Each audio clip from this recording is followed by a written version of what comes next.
Gipadala ni City Mayor Gingo Valmayor Jr.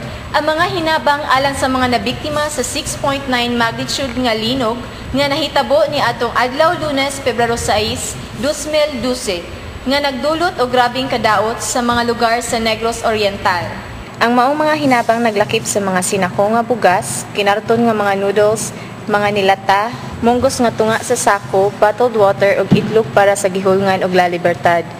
Gawas niini nagpadala usab ang mayor og mga medisina, tubig nga magamit pangkaligo ug panghugas, unom ka mga dagkong canopy, duha ka portalets o gasolina alang sa mga biktima sa maong kalamidad.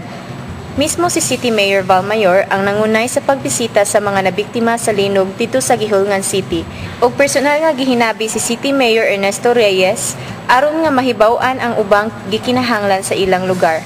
Matud pa ni CSWD Officer Cynthia Mirande nga ang nasangpit nga hinabang sa syudad nagbalor og 122,890 pesos.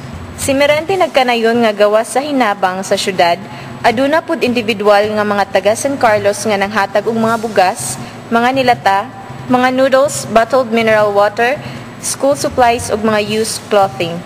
Makita nga ang dalan sa Gihulngan ug La Libertad nang leaky ug nang crack ang mga building. Ang tanang mga pasyente sa Governor William Billy Villegas Memorial Hospital sa Gihulngan gibalhin sa mga kanopi sa gawas nga iyas sa San Carlos tungod kay ang maong hospital gideklara nga dili luwas alang sa mga pasyente.